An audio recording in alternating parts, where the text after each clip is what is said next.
My guest on today's podcast is Pete Koch.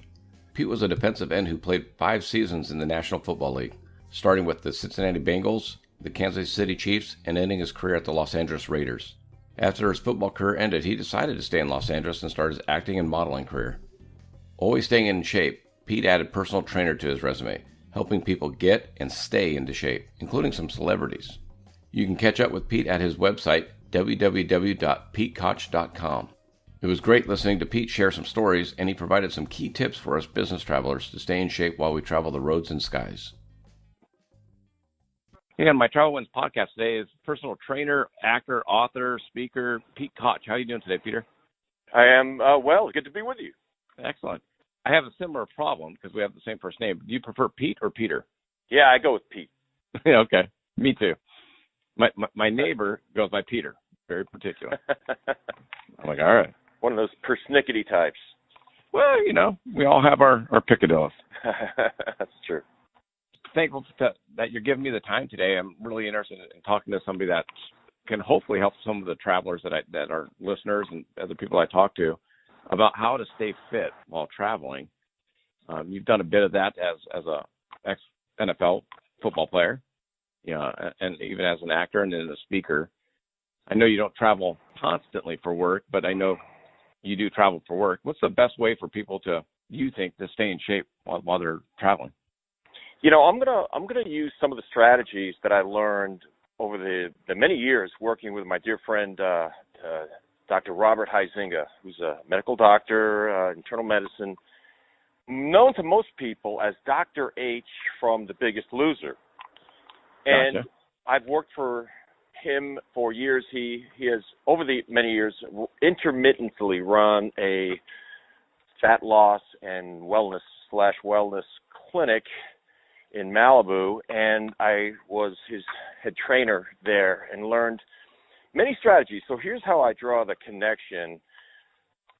90% plus of our folks that came up to stay a week or two at the Dr. H clinic were obese,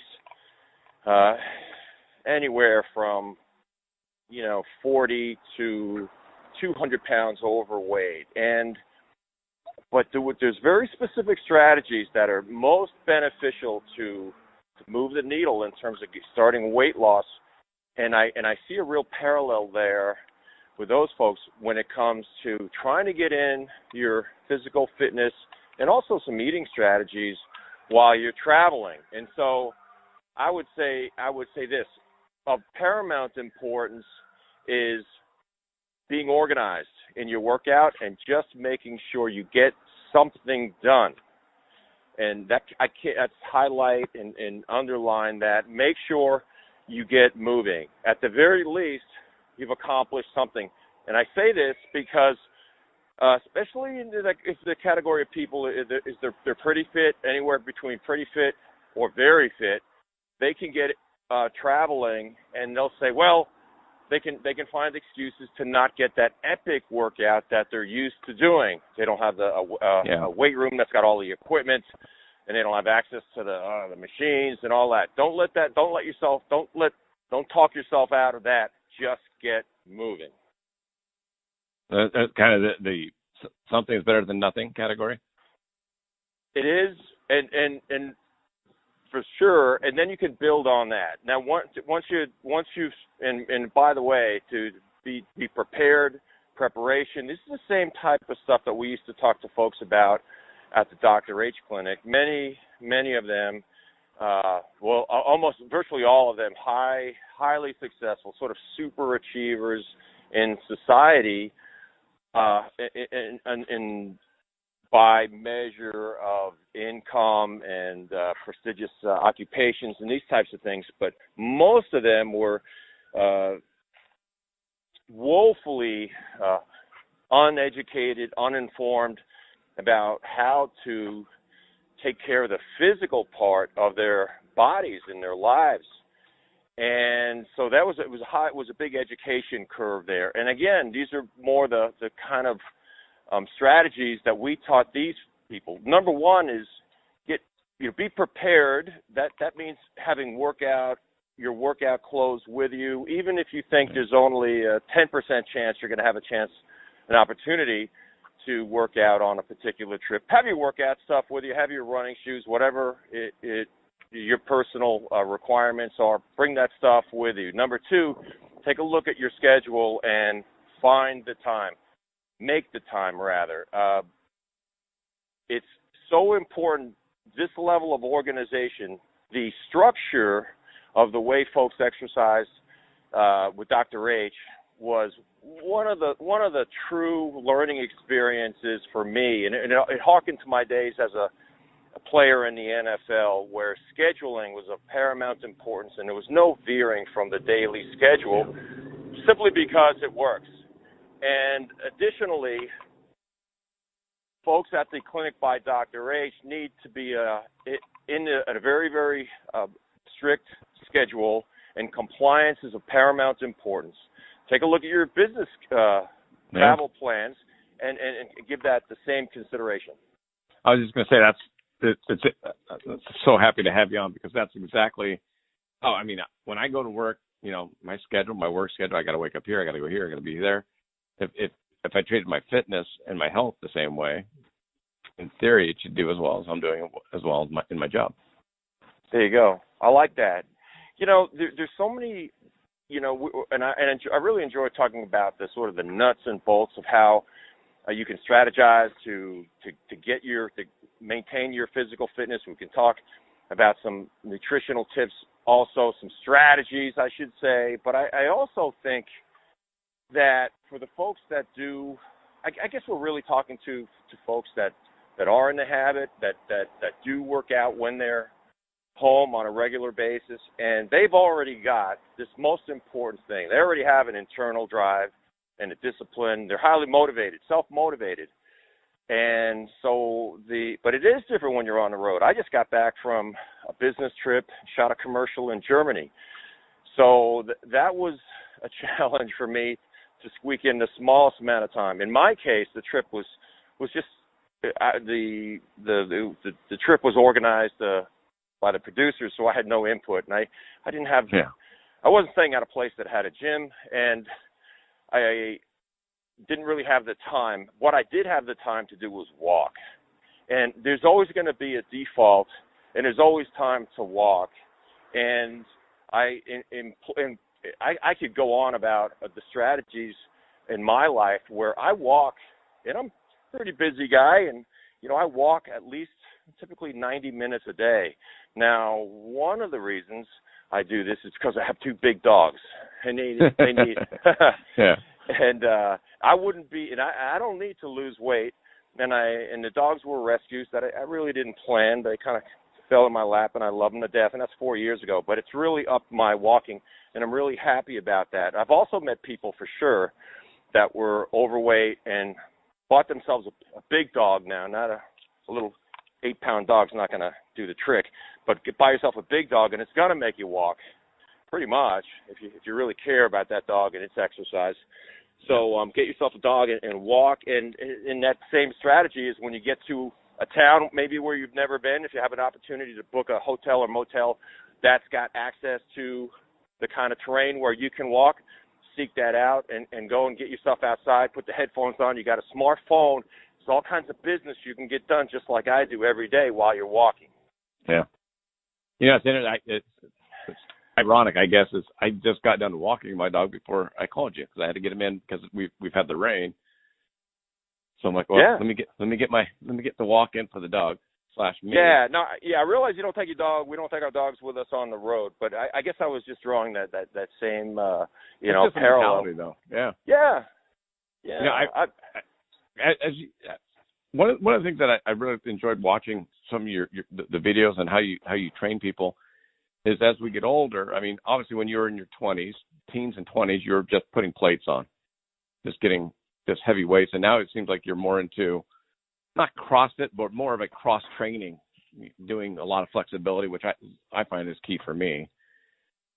Oh, that's for sure. I have a formal training in CrossFit. I am a CrossFit certified coach and used to own a CrossFit gym. However, cross training is a word that we can most easily relate to. CrossFit's got a mixed, sort of connotation. But let's talk about cross training. And yes, exactly right, Pete. As the older we get, the more we know. I tell people, when I played in the NFL, I was a right defensive end. When I was a left defensive end, I was a right defensive end. This is highly specialized stuff. You don't think so?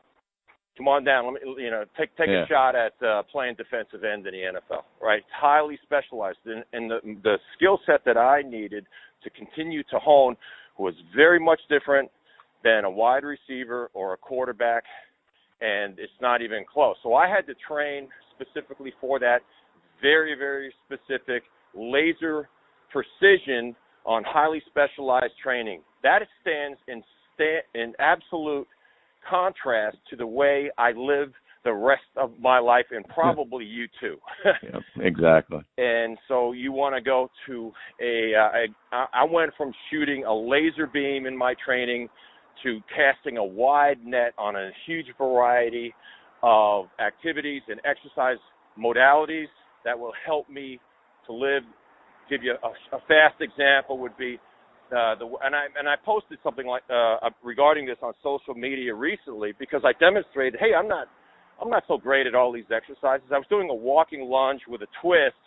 That's the one I watched. Yeah. Yeah, one of I got a kind of an issue. It's a muscular. It's not a bone thing, but it's a muscular issue in my lower back. It's probably the quadratus lumborum, for those folks who know the muscles down in your lower back hip area, and I'm really loose and appropriately limber on when I rotate in one direction from a lunge position, if you could picture that. But when I rotate the other way, man, I'm stiff, and it's funny, when your muscles are really stiff, it actually makes you lose your balance, because this delicate system, the central nervous system, acting in harmony with your skeletal bones and your muscular system, right? Skeletal muscle. So it kind of makes me even lose my balance. So how do I go back? Geez, first of all, if you're not trying these exercises, you don't know where you stand. So I recommend that people, if you would follow me on social media, I would recommend that people try a great variety of exercises and activities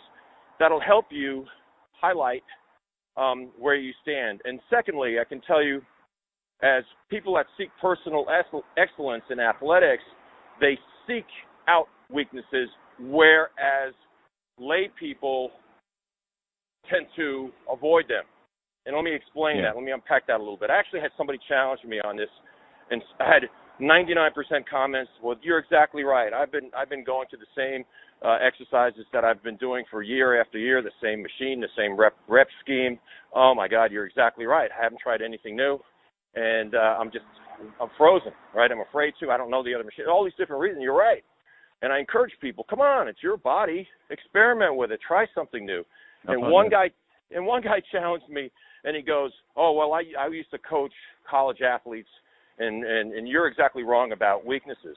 And I'm like, if I had a coach or a mentor with that mentality, first of all, I always had great instincts about what I needed to do to make myself as good as I could be. And so just picture for 1 second that just a very simple example. I just use a sports metaphor. If somebody was playing tight end, and it's pretty important that tight ends be able to do two things. They need to be strong enough, and physical enough, and technical enough to block people. That's actually the primary job of a tight end. A tight end, yeah. Right, a tight end, right? So if somebody runs typically 75 offensive plays in a game, that's a pretty typical number. He'll use those skills 70 times out of 75 plays. I want the blocking skill, and what does that require? Enormous strength, power, technique, flexibility, coordination. The second requirement is that they catch a football. And at most, like if a tight end catches 5 balls in a game, that's like a lot. Yeah. We just played the Super Bowl. Gronkowski, the best there's ever been, he caught 3. So, right. So you got to be able to catch the ball. But you can't be a tight end if you can't block, and you can't be a tight end if you can't catch. You have to do both. I'll make a very simple illustration here. So if you have this very, very promising young athlete, and they can, and he can block great, explosive power and strength, but he can't catch the ball, but he likes lifting weights, but he doesn't like going out on the field. And he's, where would you direct this young athlete to spend most of his developmental time? Would it be more in the weight room or more catching ball? He needs more practice catching footballs. Raymond Chester, the Hall of Fame number 88, tight end for the Raiders. I talked to him I had a chat with him last year, and I said, tell me, by the way, I was a tight end as well as a defensive end when I was in high school. And I'm not sure I gravitated to playing defensive end. I loved it to death, but I'm not sure I had the hands to catch, go all the way to the top as a tight end. And he said to me, Pete, you could have done it. You just need more repetition. You can do it with repetition. Yeah. And he's coming from a position of excellence and positive thinking. And I appreciated his comment. So I say, find your weakness and work on that. That will elevate everything. Pete, I saw that. I saw I saw that post, and I saw the comment, and then I saw your follow up with it. Oh, you did? Okay. And I almost felt like I almost chimed in because I was the same way. Both my daughters, and I played sports. I wrestled, played football. Did jiu-jitsu in my adult life. My daughters played lacrosse, played soccer growing up, then got into lacrosse in high school and into college. My oldest went to Towson. Oh, great. Back in Baltimore. It's about a year back home. And her boyfriend was actually at the University of Maryland. Right. I'm a University of Maryland guy, Yeah, and obviously lacrosse is a huge sport in the Maryland area. And my other daughter played lacrosse as well. And then I ended up coaching a couple of years of high school lacrosse. And if I had a girl that was fast, I wouldn't try and make her faster. I would work on what she needed to work on, which is maybe left-handed. Exactly right. Left-handed passing, left-handed shots, shots low. I worked on what they needed to work on, not on what they were already good at. Yeah, and by the way, it's just not great athletes, but it's also people who seek, in my judgment, that seek excellence in their life. Yeah. To find that, I had a coach who used to say, that little business right there he would say, you've got to work on your technique against guys that, the hook block, guys that block you a certain way. Yeah. And he goes, because right now, this is when I was young, he says, right now, that's a chink in your armor, right? And you want your armor to be absolutely as good as it can be, with free of any chinks in it. That kind of expression kind of stayed with me. And so I really, really worked. That really stuck with me, and I did everything I could to work on my technique, to work on my explosiveness, to work on my agility, so that I could handle that block, and so on and so forth. And in whatever area of business, I think that analogy would work in business. Find the weaknesses and see if you can improve on those, and look to develop a well-rounded and complete version of yourself. Well, the key thing you said in the reply was you didn't say only the weaknesses. Yeah, so he wanted to change my words to suit his ego. Yeah. But that was so ideal, because I can't. I mean, I don't know if anybody. Yeah, to misquote me to prove his point, but I busted him on that. So it's so funny. I could go on about reading comprehension, but listen, if I'm going to run a blog and I've got to monitor, if I'm going to put the message out there, I've got to monitor these things I've come to know. But that's fine. That's my personal responsibility to my messaging.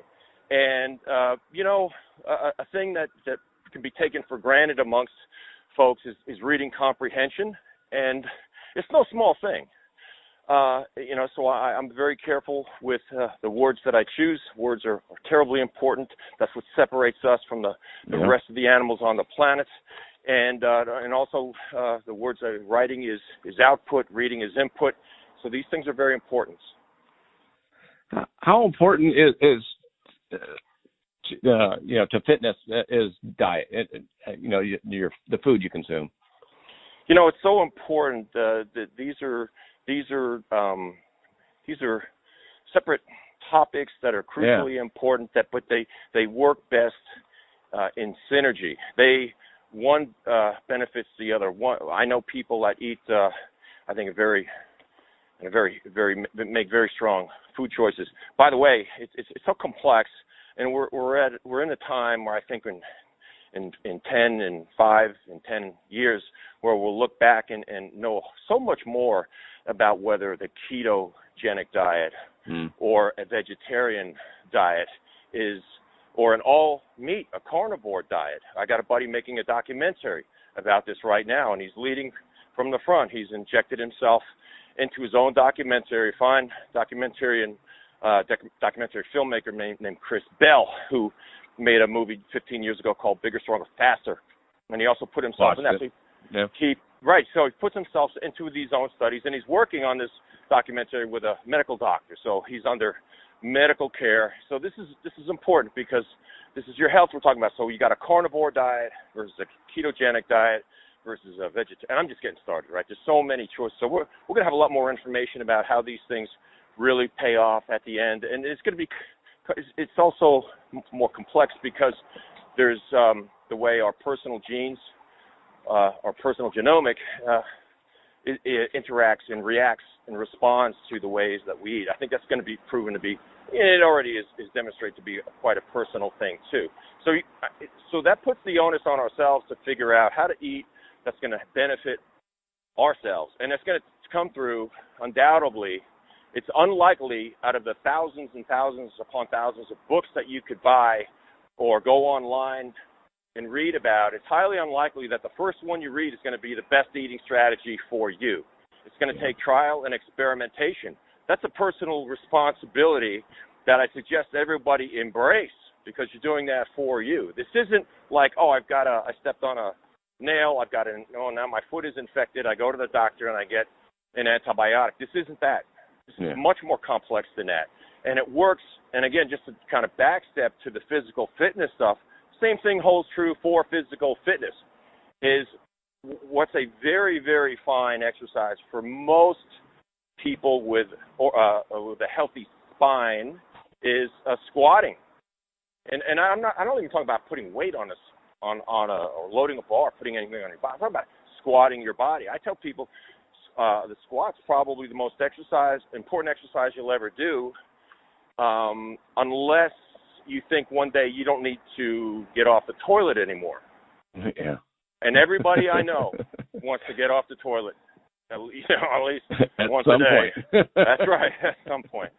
And did you know that amongst the calls that first responders get, I'm an EMT myself, and I don't practice in that business, but the at the very top of the list of calls that first responders get are typically seniors saying, I can't get off the toilet, or I'm on the floor. I can absolutely vouch for that, because my brother-in-law's captain at Glendale Fire Department, and he tells me the exact same thing.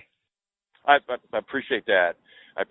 So again, this routes back to how are you going to be able to get off the toilet? There's two things for sure. Number one is make sure you can squat, and that means you need to stay at it. Keep those muscles strong by doing it. And number two, you need to have control of your body weight. With 71% of the adult population of the United States overweight, 71% today, and it hasn't begun to downtrend yet. These are important, things to know, to recognize. I get, people reaching out to me on social media all the time for strategies due to the fact that they're very overweight. To be polite about it, they're medically speaking, they're obese. And so that's a whole separate sort of topic to unpack. But I tell people, I had one guy said to me, because I'm 33 years old, I've been overweight my whole life, and I tried 33, right? And he goes, I went to the Little League practice with my son, and I tried to jog around the bases with him, and my knees are crushed. What do I do? And I said, stop running. No, it's not funny, but stop running, but keep moving. Yeah. So understand something on the continuum of running, walking, gait. Really, we call this gait as you're walking, and it's a different, bit of kinesiology, a little different movement when you're running, but they're cousins, right? So gait, walking, and I tell people, if you understand something, it makes sense, but just think of it for a second. Is sprinting is jogging with a higher intensity. I mean, they're cousins, right? So you see people shuffling, sort of down the street, and that's a jog. We'll call that a jog. And then versus, hey, like, remember when I know I had a brother 2 years older than me, so, when I was, 7 and he was 9, we'd see a telephone pole, like 100 feet away and say, race you to the pole, go, boom. We just took no warm-up, no nothing. We just took off and just ran. Never had a pulled muscle, nothing. But that's very, very high intensity. That's a sprint. And for most people, once they get even past the age of like 20, they're never going to sprint again. And actually, I encourage people to, at a high level of physical fitness, shoot, I sprint. I'm not very as fast as I used to be, that's for sure. But I do like the development you can get from, actually it's, you can sometimes, what I can do with people is program sprinting or sprinting up a hill, which will slow you down and make it a little bit safer. But there's strategies to keep sprinting and keep, why would you even want to do that? Why? Because it's good for you. It's really good for you. And it's a very high intensity exercise, and we need some of that. All of it? Need that all the time? No. Now I'm 57, but some of that built into your workout plan would be good. But for this gentleman to route this back to the 33-year-old, very overweight man who couldn't even jog the bases with his, presumably, 8-year-old, I said, slow it down. For now, just walk. And then turn that into a walk jog. And as you lose weight and then build up the muscles, understand something. Of course your knees are going to hurt. Your knees are built for a guy that's much, much smaller than you. And all that up top weight that I heard this statistic recently. I'm kind of going out on it. If you're not even very if you're even just 20 pounds overweight, the compressional forces on your knees walking, low intensity walking can be 4 to 1. So it very quickly, just a little bit of extraneous weight in your upper body will cause enormous, relatively speaking, forces, compounding forces on your knee joint. It happens so rapidly. I know people that say, well, I'm only 30, 40 pounds overweight, but my knees are killing me. I'm like, that's a lot. That's a lot. Yeah. That's just a lot to extra carry. Knees aren't built for that. So, I wish they would teach every kid. I know gym class and everything is disappearing, but if they could just teach these kids just some of this basic information, because people grow up and they get a little overweight and they figure, my body will adapt to that. Sort of. Your body does adapt to getting overweight up top, right? We gain that weight in the upper body, and what happens is typically our thighs become bigger. They become actually more muscular through a adaptive process, which is a survival instinct, right? Your brain is saying, boy, I need to move. You need bigger legs. Yeah. Right. And so there's that hypertrophy, that's the increase in the muscle tissue. But what doesn't change is your knee joint. The bones aren't going to grow bigger just because you weigh more. Unfortunately, I guess, it just doesn't work that way. So imagine, if you ever had a chance to look at a car from underneath, and imagine that you just looked at a mid-sized car, because you're a mid-sized person, right? So like a Toyota Corolla, and look at the shock absorbers on that thing. I don't know, it's about as big around as a baseball bat or something. And then take a look at the shock absorbers underneath a big SUV like a Escalade. Well, they're like the size of a bowling ball around, much bigger. Why? Because they have to absorb the shock of a much heavier vehicle. Well, what happens is you're born with Toyota Corolla-sized shock absorbers, a.k.a. knees, and then you become the size of an Escalade. So imagine putting the weight of that Escalade onto little Corolla bumper or shock absorbers, and it would crush it. That's you. And when I explain this to people, they're like, I get it. You can look at the very, very, very heavy people that you know, and then just take a look. There's going to be fat tissue probably around their knees, but beneath there, feel it with your fingers. It's a little bit impersonal, not very polite, but that's his little knee with a giant body around there, and it's not going to hold up. It's not going to hold up. So again, this is part of my rationale, and I just figure to try to help people through information to tell them if you're overweight, your knees don't hurt now, they're gonna. They will. So let's be proactive now. You can do it. And by the way, the last part is you can do it. Right? It's positive psychology. You can do it. You can, but you need strategy. I think that's, I really appreciate what you said earlier about being in business, because I mean, like I said, I literally wake up and go, okay, here's my day, here's my schedule for the day for work. Yeah. And I see. Yeah. I already know my schedule for Thursday and Wednesday and Friday now. Oh. But Beautiful. I can tell you right now, I have not scheduled in fitness.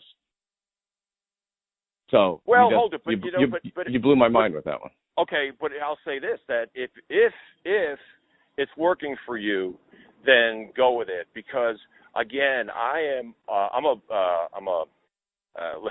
college I studied a little bit of psychology, and I thought I was interested when I read about Pavlov and behaviorism, and I'm a big fan of it. Behaviorism doesn't work for everything. However, if the behavior that you're in right now is that you don't write a schedule, and it's for everybody out there, right? That you don't schedule in your schedule, you don't put down when exactly you're going to work out, or what group exercise class you might be taking, or when you're going to go to CrossFit on Thursday. But if you don't schedule, but you're still getting the work in and you're satisfied with the results, then go with it. Don't make yourself crazy. Everybody's different. Yeah. So like, I'm not super schedule guy, but I know how to get everything done in my day. Yeah. I'd say I'm probably more intuitive that way. Yeah. Okay. All right. I like that. What's the best way for people to reach out to you? I mean, I appreciate the time, and it sounds like you go on, and you have 30 years of experience doing this. Social media, and that's the three big areas there. I'm on Instagram, and it's my name, Pete Koch, Petekoch. And so Instagram, Facebook, and LinkedIn. So I guess whatever flavor you like. I generally post the same things so I can read. It's sort of three unique groups of people. Certainly the folks on LinkedIn are a unique crowd that I really appreciate, and but all the way through. So Petekoch, and if you got a question, go ahead and follow along, and I'll try to get to those questions as I go. Well, you do online training still, correct? I do online training, right? So I view it this way. It was Einstein who said, try not so much to be a man of wealth, rather aspire to be a man of value. So that's when I came up with this concept of making you better 30 seconds at a time. And if you follow me on social media, it won't take you long to before you'll see I'll be posting a video where I'll give you a tip and demonstrate something usually about how you can get more physically fit, maybe stronger, more flexible. And I'll make the whole thing happen in about 30 seconds. I figure you got 30 seconds. And if you want to watch that and get some education, that's obviously free to you on social media. So I got to make a living, and that's what I do by helping people, training them either in person if you're in Los Angeles. Just a handful of folks there. That's too much of that. And then online. And so and the way that online training can really benefit people is through organization. I find that I can most benefit people that have a background in strength training and cardiovascular training. And very often people know how to lift weights, he or she, and yet they're off the mark in terms of programming. What does that programming mean? It starts with exercise selection, because some exercises are simply better for you than others and safer.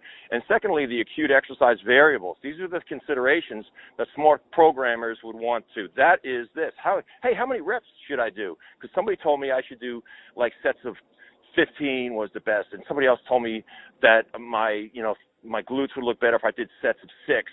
So that's an important decision. Yeah. So that's reps, and how many sets should I do? How much recovery time, rest time should I take in between the sets? And by the way, how many days a week should I train my glutes versus training my biceps? Because there is a difference. And so having that's the beginning of unpacking what programming is.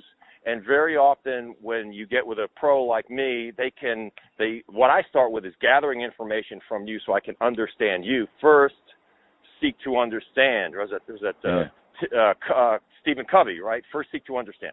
Stephen Covey, the MBA from Harvard. And then you can go about helping, but not until you first understand. So I'll try to understand. I'll understand you, where you're at with your programming and your training, where you're trying to go, and then I'll come in and make the adjustments, and hopefully everything gets better, safe, and we all benefit. Sounds like a good plan, actually. Yeah, it's fun. Yeah, well, that helps too. Yeah. Well, Pete, I truly appreciate the time. I don't want to eat up too much more of your afternoon. It's been my pleasure. Yeah, no, your questions are great, and I'm passionate about this stuff and physical fitness, and I love your questions. You're a learned and knowledgeable man. I appreciate your time. Fine. So I will definitely add all of your social media information on the links of the podcast so everyone can reach out to you that want to. And that's great. Have a great day, buddy. I really appreciate it. Yeah, thank you, Pete. Take care. Okay, thanks, Pete. Bye now. Bye-bye.